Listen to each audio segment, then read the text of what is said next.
with the Integrative Analysis of Longitudinal Studies of Aging Research Network on a variety of papers and projects, many of them methodological in emphasis.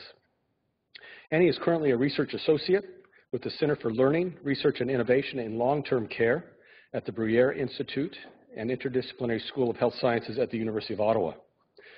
This research focuses on a better understanding of responsive behaviors for persons living with dementia throughout the continuum of care. And this is certainly relevant to a number of new research projects that we're doing here at the University of Victoria with Island Health. In general, her methodological focus has been on the analysis of longitudinal observational studies and focus on questions about between-person and within-person change, the importance of distinguishing within-person and between-person changes, and the variety of models that can be applied to understanding change over time, and particularly in the dynamic context, in a multivariate context. And that's the topic of her talk today. Her talk today, Alternative Multivariate Models of Change and Their Implications for Reproducible Research. Dr. Annie Robitaille, great to have you here with us. Thank you.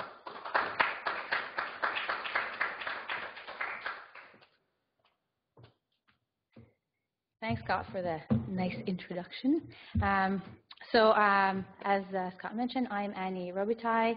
I am one of the investigators, part of the IALSA network, so I still try to collaborate with them as much as possible. And today I'm going to be presenting some of my work with them and the alternative models that are available to model multivariate change. Okay, a minute.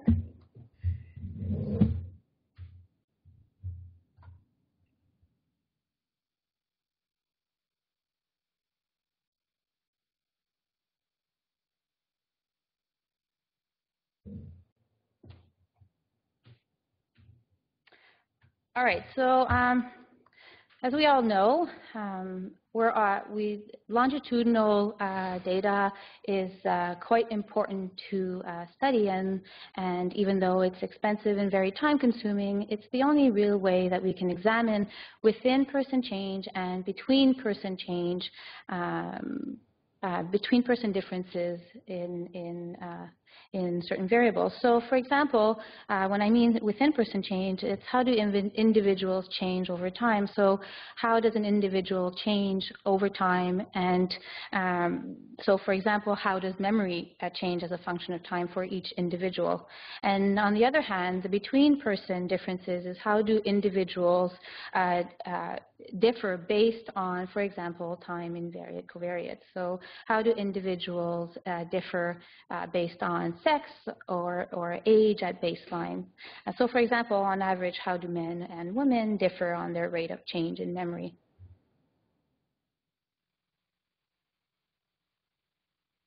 So before I go into the multivariate aspect of longitudinal modeling, I'm just going to go over what time invariant covariates are. So time invariant covariates are those covariates that are included as a single point in time. So these variables are often really unrelated to the passage of time, so there's no point actually having them at each time point. So things like sex, for example, you would only control for it at baseline. There is also quite a few studies that you'll see out there that model sort of the rate of change for social support or for cognitive functioning, for example, but might control for variables that actually change as a function of time, but that are only included as single point in time. And so these variables in that context are actually time invariant covariates, even though they are variables that technically change over time. Age as baseline, for example, is one that is most often included as a time invariant covariate. So you want to see whether or not you start, when you start in the study, if you're older or younger, you want to control for that. And so age is often included as a time invariant covariate. So these time invariant covariates are all between person effects and are also called level 2 predictors. And basically today I'll be using a structural equation modeling framework to sort of describe the differences between the different multivariate models. So before I go into that, this is just the basic latent growth curve model with the time invariant covariates. So age and sex, for example. So you have the random intercept and the random slope pictured here by the circle, so the latent variables, and at each time point are the so y1, y2 are the observed variables at each time point. So really, so a lot of research questions are actually really interested in the dynamic relationship between two developmental processes. So you might be interested in simultaneously modeling two variables that both change over time within the same individual. So for example, how does blood pressure relate to changes in memory? These are two variables that you could measure over time, and that you could look at how both these variables are related to each other. So these time-varying covariates are collected at multiple time points, and they vary over time. So for example, memory, depression, and blood pressure. And they're often called either level 1 predictors, person and time specific predictors, and these variables capture the within-person effect and are also called longitudinal predictors. So one important point that you always need to remember about the time-varying covariate is that even though they are within-person variables, they also include between-person variability. So, for example, older adults who exercise more than other people report better memory. So that would be the between-person aspect of that time-varying covariate. And the within-person aspect would be, well, older adults who report memory scores on occasions when they also report exercising more than usual. So that more short-term variation between the variables over time between two variables is that within-person effect. But there's also differences between individuals within that time-varying covariate.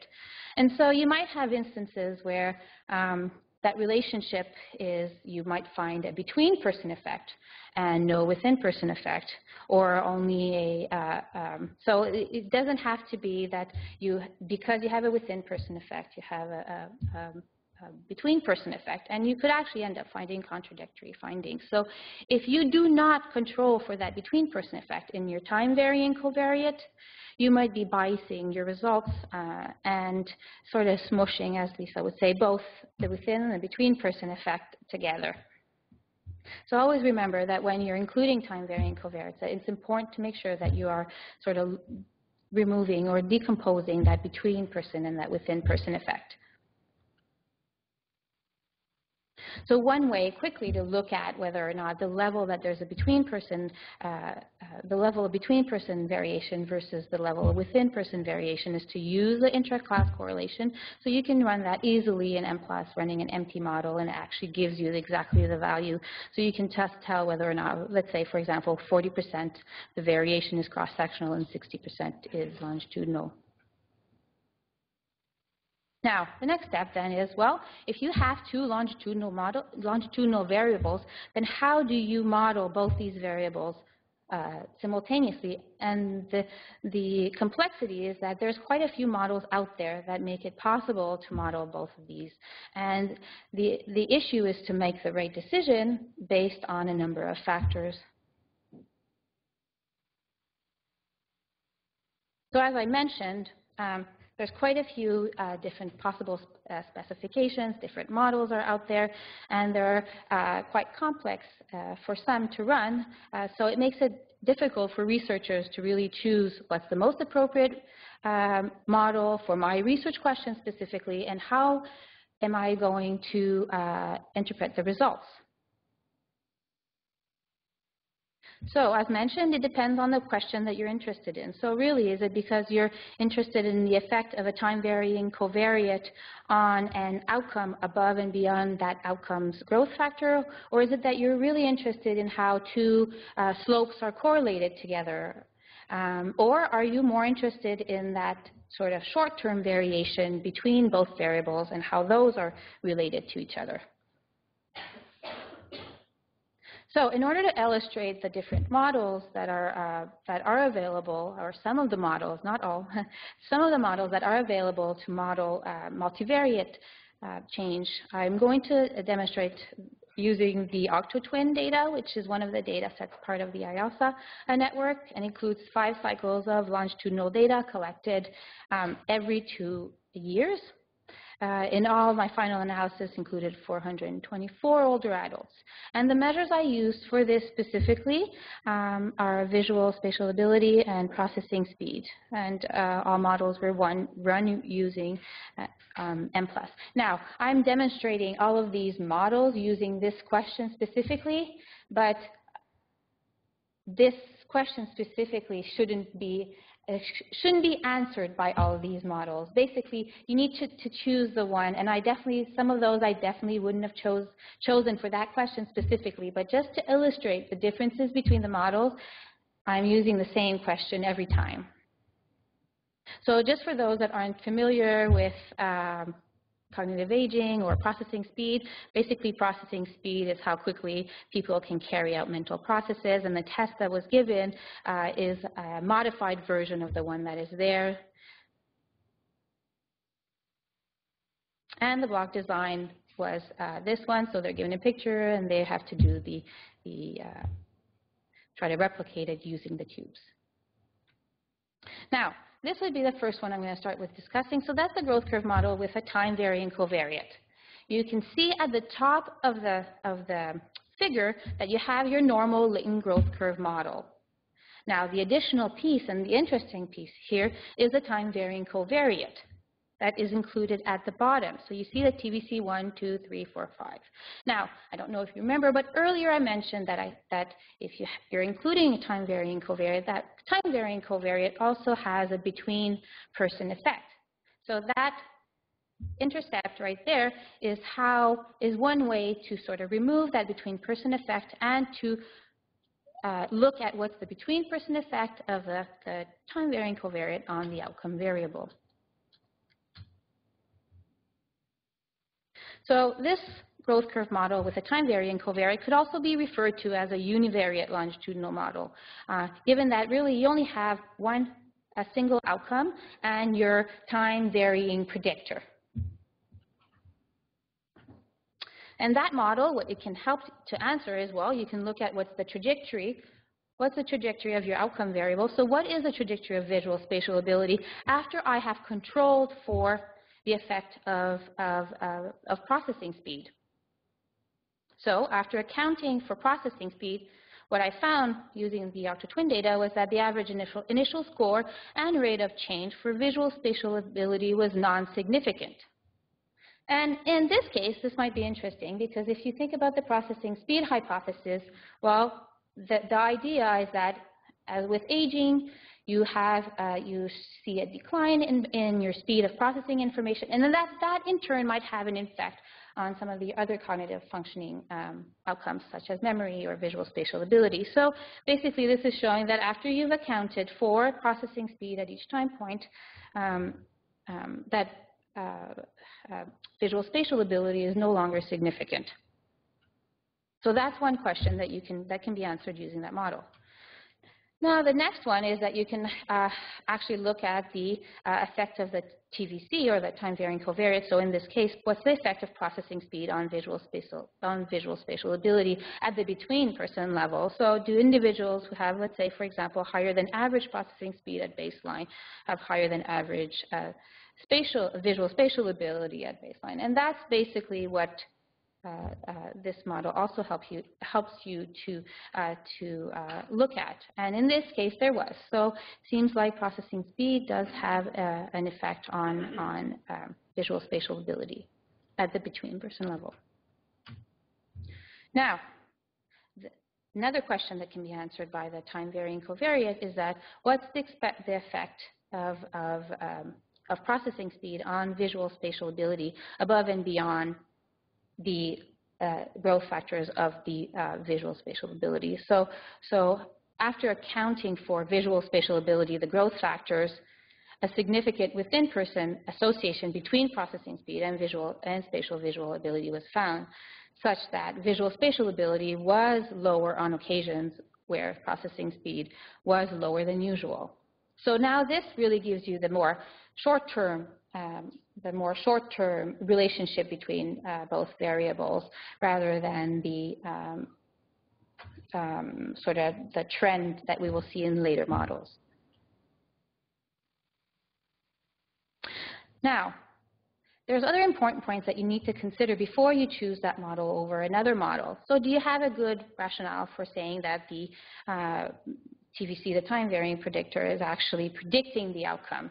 Or are you really just interested in the relationship between both variables? So I might have two variables that I think they're related together, but I have no idea which one is predicting the other, and this model would not be appropriate for that. And in that case, I might be more interested in looking at another model where only relationships are important. Also, does the TVC change systematically over time, or does it just fluctuate? So in those cases, you might consider a multivariate latent growth curve model. And just to sort of go into more detail about the difference between variables that fluctuate versus variables that change, if you look at a variable of within-person fluctuation, it's that non-systematic change. So you tend to see that in more short-term processes such as daily stress, but it doesn't have to be that way. And some variables can be on a continuum, so they can change a little bit or change a little bit more, and some might fluctuate a lot more than others. And then you have those variables that are more of the within-person change variables, which change much more systematically as a function of time. So for example, cognitive change. And in that case, then shouldn't you be modeling the trend in your time-varying covariate? So in the previous model, I am assuming that that variable fluctuates over time, but I'm not accounting for that trend in the time-varying covariate or that variability in trend that might be there.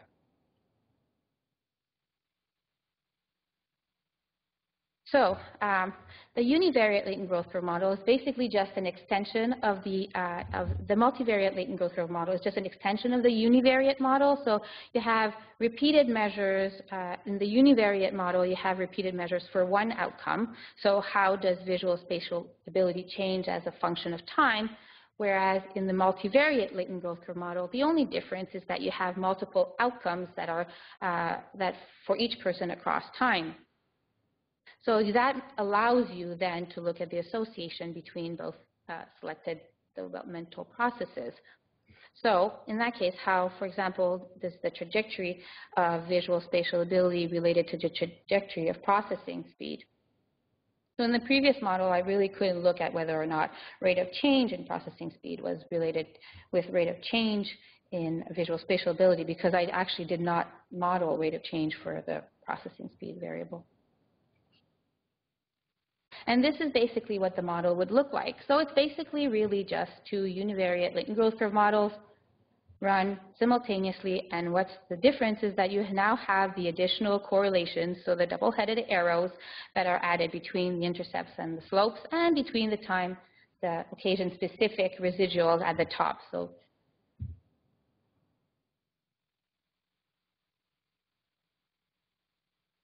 and what this model then allows you to look is, for example, the first question, it still allows you to look at the trajectory of each variable independently.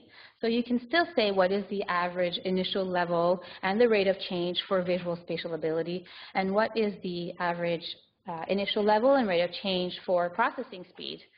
And in this case, they are actually both significant, and it makes total sense because you're no longer looking at whether or not processing speed is predicting visual spatial ability. So you're no longer removing that shared variance. So in that case, really, it's like you were running two univariate latent growth curve models, and so the rate of change and the rate of change in the initial level are significant for both variables.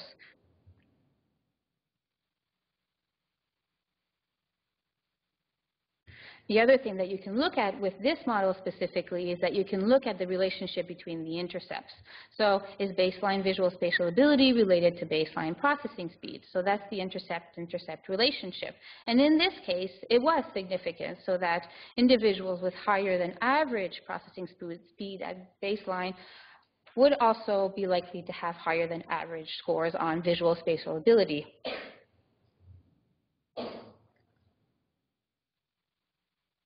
And then the same can be done with the slopes. So if you think about the relationship with the slopes, well, is the amount of change in visual spatial ability related to the amount of change in processing speed? So do both tend to sort of travel together? And this is like the slope-slope relationship. And it was found to be significant, so that individuals who had a steeper rate of change for processing speed also had a steeper rate of change for visual spatial ability. So if you decline more quickly on one, you're likely to decline more quickly on the other.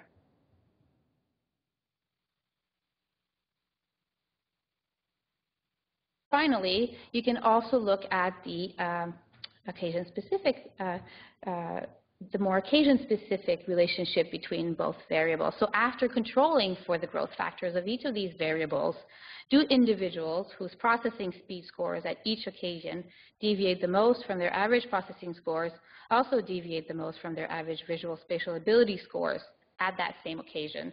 So for this, the occasion-specific residuals, it's really at those matching occasions, and how are those traveling together over time? And what we found was that, yes, in fact, within person, occasion-specific residuals were related for both variables. Now, what you could be interested in is the direction. So in this case, all I looked at was the relationship between both variables. But what if you're really more like the time-varying covariate? What if you're really interested in whether or not one variable predicts the other? Then you could potentially run a directional multivariate latent growth curve model. And that more closely estimates the structure of the latent growth curve models by regressing the slope of y and the slope of x and the intercept of y on the intercept of x. So it's basically the same model as the one I showed earlier, except that in this case, regressions are included rather than the correlations. And in this case, it's no longer equivalent to running the two univariate latent growth curve models now that you're predicting. So it allows you to examine what's, again, the average initial level and rate of change of visual spatial ability after accounting for the effect of processing speed.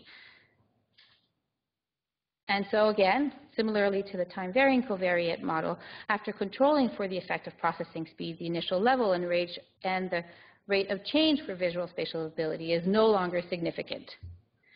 But the average processing speed at steady entry is still significant, so is the rate of change.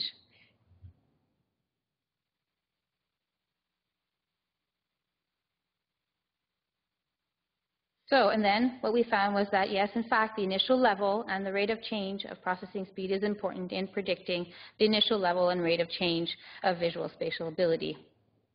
Now, I'm saying predicting, but keep in mind there is no causation happening here. It's really two variables measured at the same time, and even if they weren't at the same time, I still would not, even if there were a lag effect, I still would not make any claims of causality. But it still helps you to see how much of processing speed accounts for visual spatial ability. And in the case of the relationship between processing speed and visual spatial ability, if you remember, if you're interested in more of the processing speed hypothesis, then you are really saying that processing speed is predicting other cognitive outcomes, right? You're not really interested in how both are related together. Then, similarly to the multivariate latent growth curve model, at the more occasion-specific residuals, both were related together over time. So that doesn't change. Now, if you want to go one step further, remember that initial model, the time-varying covariate model? Well, in that case, I hadn't included the random slope, because it could have been that it was a variable that only fluctuates over time, and that's what I was interested in. But if you think that the TVC that your time-varying covariate actually varies as a function of time systematically, then why not? Why wouldn't you want to control for that slope and want to control for that variation between individuals on that slope? So you could use the same time-varying covariate model, but simply add the random slope. it would also be very similar to the earlier directional model, except that you would have the additional prediction instead of correlations between the occasion-specific residuals. So as you can see, you have all these models that are really very similar to each other, but that could be modeled somewhat differently depending on what your variables are and depending on what your hypothesis is or your research question. Another thing that might be important to consider is that depending on the model that you're using, the covariates have different meanings. So the interpretation of your covariates are slightly different. So in the bivariate latent growth curve model, or the one that has only the correlations, the examination of the effect of the covariates on the initial level and rate of change of each outcome are independent of each other, right? So in this case, both age and education were significant. So the same would have been found had I run both two univariate latent growth curve models. But the minute you are looking at the time-varying covariate models or the directional models, then you have to make sure that how you discuss the interpretation of your covariates is different, because now it's what's the effect of the covariates after controlling for that effect of that time-varying covariate that was added to the model. So in this case, age and education is no longer significant on the outcome.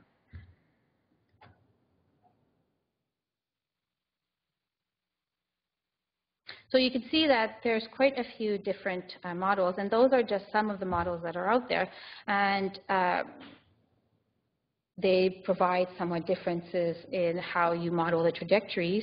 They can lead to differences in how you can provide interpretation for the time invariant covariates. And they're slightly different, that you could get slightly different, slight differences in the relationships. In my case, it wasn't that big, but if you look at the standardized estimates, they're not exactly the same.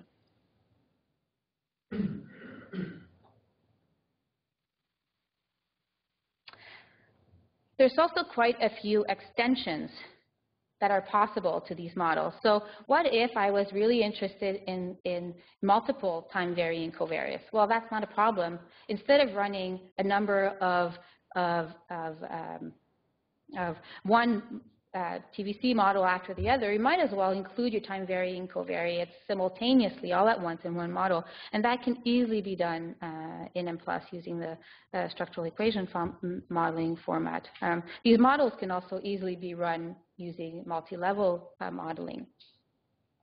In addition to that, so far all the models I've discussed were on concurrent time points, right? So all the time points were collected at the same time, and the relationships between those were at matching time points, but they don't necessarily have to be. And there's quite a few models out there that looked at more of the lagged effect. So for example, how does change from time 1 to time 2 affect on the predictor variable affect time 2 on the outcome variable.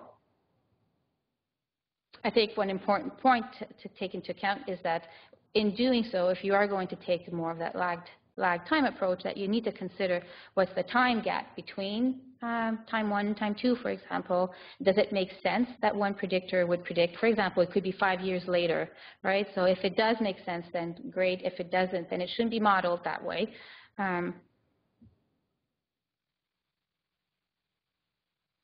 And there's also longitudinal mediation, which allows you then to look at the 3 variables, for example, and you might look at how, for example, how changes in one variable affect another variable, which in turn affects another variable. And really, so in my example so far, on looking at the relationship between processing speed and memory or visual spatial ability,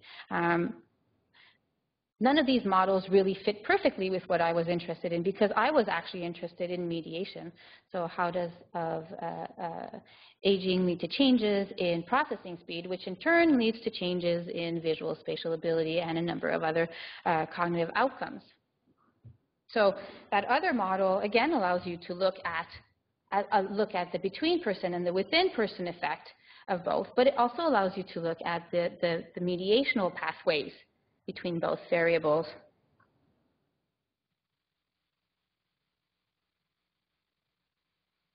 So as you've noticed, there's quite a few options out there. There's more that I haven't discussed, such as a dual change score model. There's quite a few models that allow you to model multivariate change, so more than one variable simultaneously.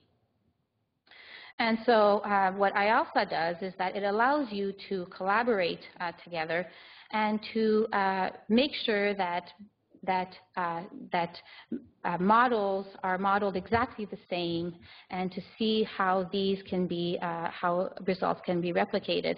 So if you look at all the papers out there looking at, for example, using time-varied covariates and looking at the multivariate latent growth curve models, they're not always modeled exactly the same, so sometimes the results are sort of contradictory, and it's hard to tell whether or not it's differences in modeling or differences in the covariates or differences in the cohort and things like that. So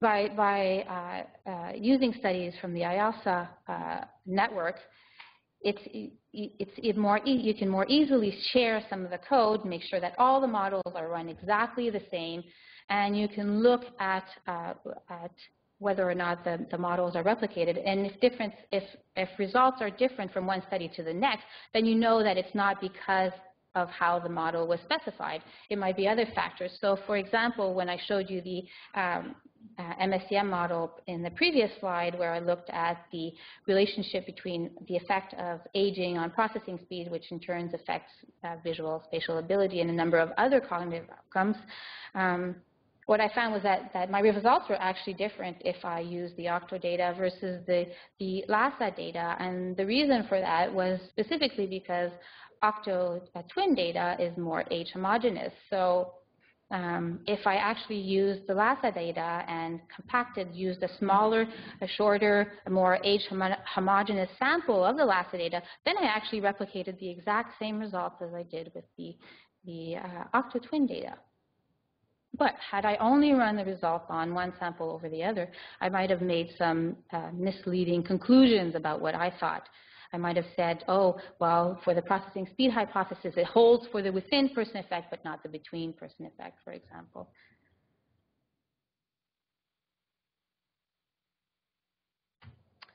So some examples of papers that have actually used multivariate approaches, so have used the time-varying covariate, for example, and have done so using 4 different data sets and 3 different research questions. So for example, the one has looked at the association between physical activity and change in cognitive functioning, and the other one, social activity and cognitive functioning, using 4 different data sets, using the exact same code across studies.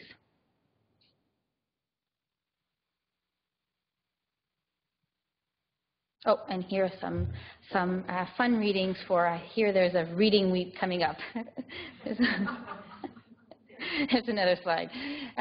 So basically, the only point I want to emphasize is that really there's quite a few models out there, but I don't think that anyone should make rushed decisions into what model to use. And even though you're familiar with one model, it might not always be pertinent to use it for every single research question. I think it's something that you really need to look at your variable, look at your research question, and make sure that the model is actually addressing what you want it to address. So it's not just, oh, I know how to use the time-varying covariate model and then just using it for everything, because I think it's really about making sure that your research question matches your model and your model specifications. Thank you.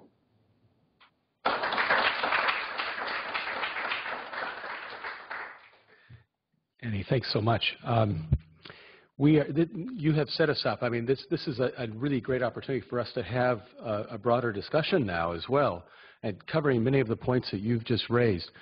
In 3 weeks, you're helping to lead a workshop down in Portland with us that's going to bring together about a dozen different studies related to the IALSA network. And the focus is purely on evaluating dynamic associations between physical abilities and cognitive abilities. So things like grip strength and walking speed, gait, chair stands, a variety of these physical attributes that seem to change with age related to the whole variety of cognitive ones. So it's within this context that these models and your overview work so well. Lots of issues. No, I agree. Just a couple more points, and then I know. Go ahead. So the big challenge is that we must evaluate these within the context of these longitudinal observational studies. It's all about the natural history of these changes, and it's about the variety of person characteristics and context from early life to midlife onward that matter. I mean, so we are in many ways kind of stuck with this longitudinal observational design, and so we must evaluate these important questions by this variety of models and others. So I just wanted to ask you to start is, as we approach these questions about are these changes related? So does an individual who begins to decline physically necessarily decline cognitively? Does it all go together when it goes? Is there some kind of lagged effect? So is it true that one ability tends to always precede changes in others? Or does that happen differently for different people? And I guess the kind of one challenging question is it just, how sensitive is this to our particular measurements within these studies? That is, are some measures, some of our tests and assessments more sensitive to change than others? And so will that actually lead to certain patterns of results? And I guess I'm hopeful that looking at this in a broad multi-study framework, we're going to be able to maybe make some understanding about that. No. But anyway, let's. Yeah, no, I think that's the trick. I think that by using multiple data sets, then you have access to different variables. And if you're all running this exact same model, because we can share code, if you run this exact same model, then you can better pinpoint whether or not, well, this variable worked, but this one isn't sensitive enough. And I think the issue with the lagged effect is, I think they're quite a different interpretation. So I'm not convinced that you end up always having the same results, and that you actually should have the same results if you're actually using match time points versus if you're using a lagged effect. So I wouldn't say that you end up getting contradictory results. Really, I end up saying it's just a different interpretation. So if you're saying that physical activity predicts cognitive functioning in 5 years, for example, with a 5-year lag, you might not find a significant effect, maybe, I don't know, versus if it's at concurrent time points, you might. And it's not really, I think it's just, I think to me, it's really a different model, and that you might end up getting different results. But the nice thing about having access to all these data sets and number of experts in longitudinal data analysis is that we could actually run the model using a lagged effect and using no lagged effect at match time points, and see whether or not, using the same variables, the same data, to verify whether or not the results actually differ. And if they do, and you control for the same covariates and everything else, then you can better provide a better interpretation of your results, I think.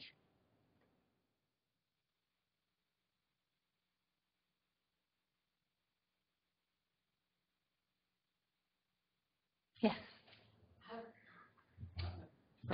Have people looked then at the differences? So you have the different longitudinal studies, and looking at individuals, let's say between 1940 and 1960, and looking at decline there, and then looking at, decline or whatever expertise between 1980 and the year 2000, and looking at how the environment or the world experiences at that time, or things, and how they change. So you might see a lag effect in the earlier period, the 40 to the 60s, but you wouldn't see it in 80 to 2000. Yeah, there's definitely studies on that. I mean, Scott could better, if specific, could probably mention more specific studies, but the access of all having such a wide access to different data sets in different years, and it definitely provides you the opportunity with looking at whether or not certain core defects or certain time points were affected by certain aspects or things like that, obviously, yeah. I don't know if you want to add, if you have any specific... I would just say, we've looked at the role of education in producing a cognitive benefit later in life, as some work of Sean Clouston.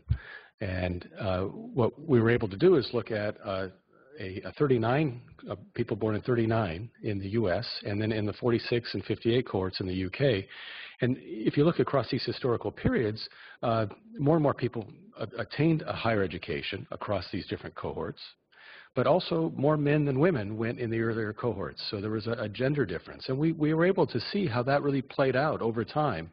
But what we did see was very consistent evidence that education, adjusting for childhood IQ and other characteristics, socioeconomic status early in life, so basically people with the same kind of characteristics, but just the only difference was statistically, they attained a higher degree, actually had about a standard deviation, half a standard deviation cognitive benefit later in life. So, but it was also selective. So it was also related to childhood IQ and other characteristics. So that, I think that was an important paper in that it showed these kind of historical differences, showed consistent findings across these studies. But it also, for us in Asian research, it makes us want to think a little harder about what we're doing when we're adjusting for education. Because education is both selective based on cognitive ability and your socioeconomic status, but it's also very much it does have some causal benefit to your ability and cognitive reserve later in life. So it's got a bit of both, and so simply adjusting and not moderating leads to other issues. So that is a very important point that we're trying to carry forward in all the studies, all the new analyses we do. But it's tough, but it's important. Annie? Yes. First of all, thank you for arranging the diagrams so lovingly. I really liked how you arranged them. But my question was related to that. What do you think can be done on the end of specifying the models, complex models, to increase the chances when they're replicated in reproduced in different machines by different people come to the same conclusions, results. So assuming that the rest is sort of controlled, what can be done with specification of models to improve reproducibility? What do you mean? Do you mean like sort of the sharing of the input files, or? No. Well, if specification, a way you specify a model affects the way not only you encode it into script, but also how you think about it and how you interpret it, and the words that people use to describe and interpret and assign meaning to those patterns. Is there something that could be done on I don't know, maybe organizing or systematizing the way models are specified that could improve reproducibility errors or the encoding errors? That. Yeah. I don't know if you had an observation from your experience of working with multiple models like these. Well, I think I'm not sure I have the solution, but I think maybe we need to be more. If you read a lot of the papers out there that actually use those models, or for more substantive questions, they're not always very well described right from the beginning. So I think one of the problems is that even though they call it a multivariate latent growth curve model, sometimes, for example, it's not exactly clear exactly what they did for that model, and I think that makes it hard to then make conclusions as to whether or not you've actually replicated the results, because you don't have that you don't know exactly how it was coded. So I don't know if it's that we should sort of agree or on possible variation and make sure that they are well described when we publish those papers. I mean, in the case with the IALSA network, the fact that we can actually share our exact code and specify in the code what everything means definitely helps in terms of making sure that the results are replicated. I think it's hard to. I would stay away from just choosing one model, just because of the fact that there's depending on your research question, depending on what you've used, have you used age or time, that there's different things that are always sort of that you need to think about. So I think maybe we just need to be very clear as to how our models are modeled, and I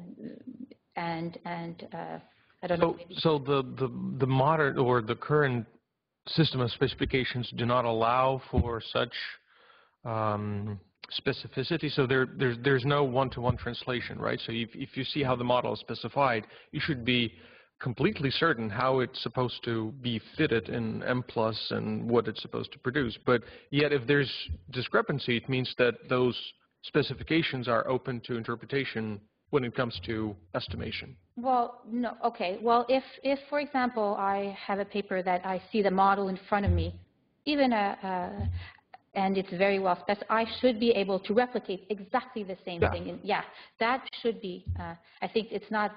I don't think that that's the issue. I think it's sometimes we're unclear about what has actually been done. But if it is there, and if it's clearly there, then you could absolutely, using M+, replicate exactly what was done. So it's the code matches my figure. But it's the disconnect between the model specification and the model reporting that is darkened. Like you don't know what has been done. So those results that is being reported as a solution to those specifications is unclear how they got arrived. That's the issue, not right? Everyone. I just think in some cases, I might be wrong, but I think in some cases it's not exactly clear how exactly how it was modeled.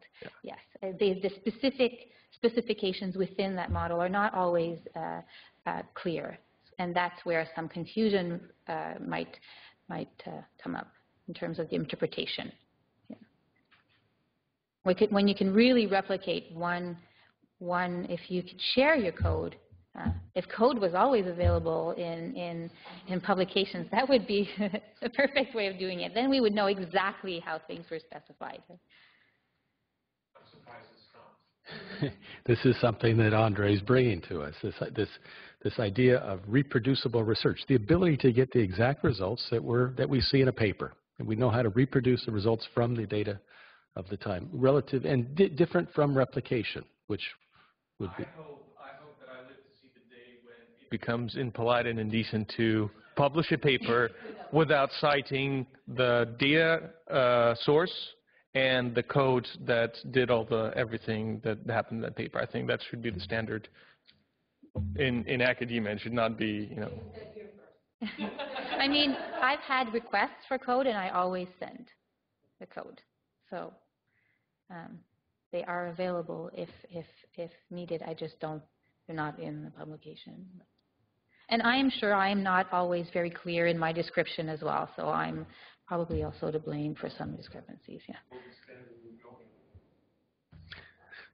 So Annie, just back to your point here. So I'd like to know what your prescription is. So here you ran 3 different models on the same data, and you got pretty much the same pattern of results, right? You came to the same conclusions about baseline associations are this much, slope correlation, so rate of changes are this much, and then the time varying effects, the time varying variation.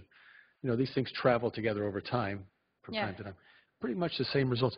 Do you have a favorite model? So as we approach the workshop in 3 weeks. No, I don't, because it really depends on your research question. I think that that's what we need to go for. And I need to say that in this case, they were very close. But if you think about the relationship between processing speed and visual spatial ability, it is quite they're both very highly correlated variables, and they overlap. So I don't always find that. I've had instances where results aren't all that. So I think it's something that you need to look at the research question and make sure that you choose the right model, and that also that you model it correctly. So if you're going to choose a time varying covariate because your predictor only fluctuates over time, then that's okay, as long as you make sure that you account for the between person differences and things like that. Yeah. I'm going to ask another question maybe of everybody here. When do lagged effects matter? Theoretically, conceptually, when should we really think about how when status or change in one variable is going to lead to changes in others? under what types of conditions would we expect that, and what types of designs? How widely spaced? How widely spaced do they have to be before it becomes ridiculous? Open question. Yes.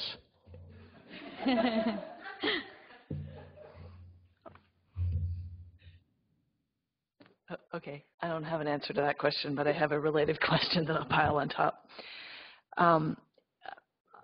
My understanding of these sort of lead lag models is that we want to come to some conclusion that one variable is leading the other.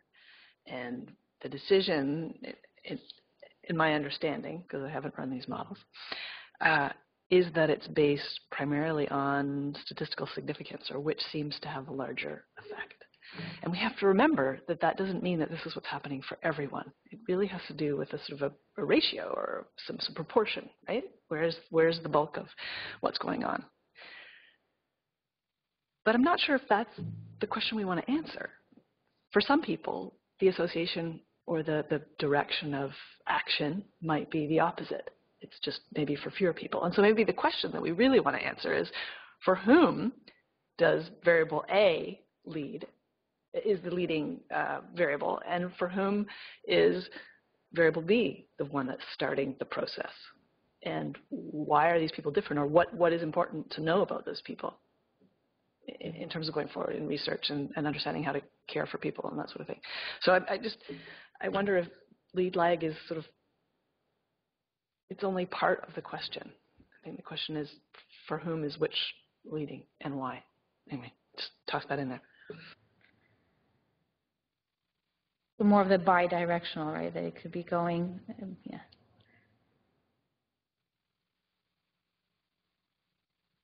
I have a question. So is it important then to know why, or is it just important to know which happens, and so that way you can, you could just get the intervention that you need?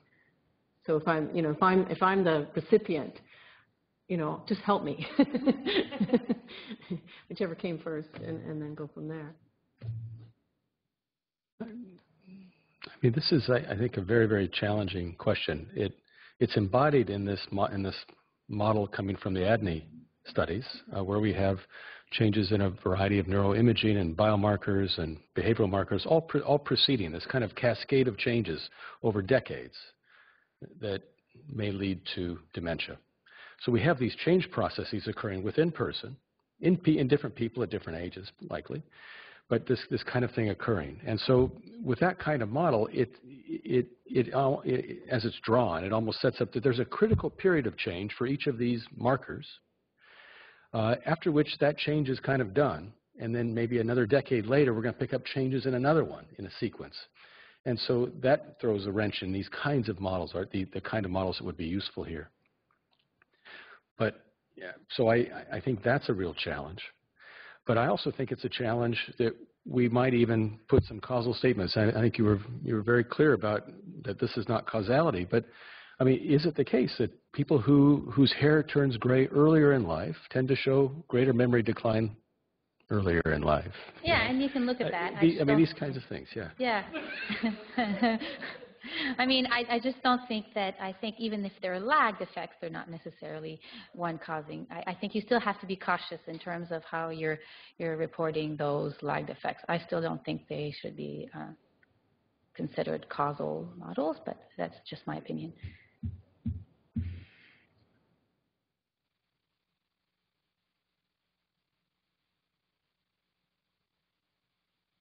Okay. Well, I think, so there are clearly a number of issues raised. These are the models we're seeing in the literature. The latest papers on changes in cognitive and physical outcomes with age in these longitudinal studies, these are the kinds of models that are being developed. But I think, as you've raised, Annie, and there are these broader, difficult issues, but I think you've identified what these models are able to tell us and maybe what they're not able to tell us. And so what do we need to be thinking about and looking for? But I think this is a terrific ground to begin these developments. So, any other questions? Annie, thank you so much. Thanks for having me.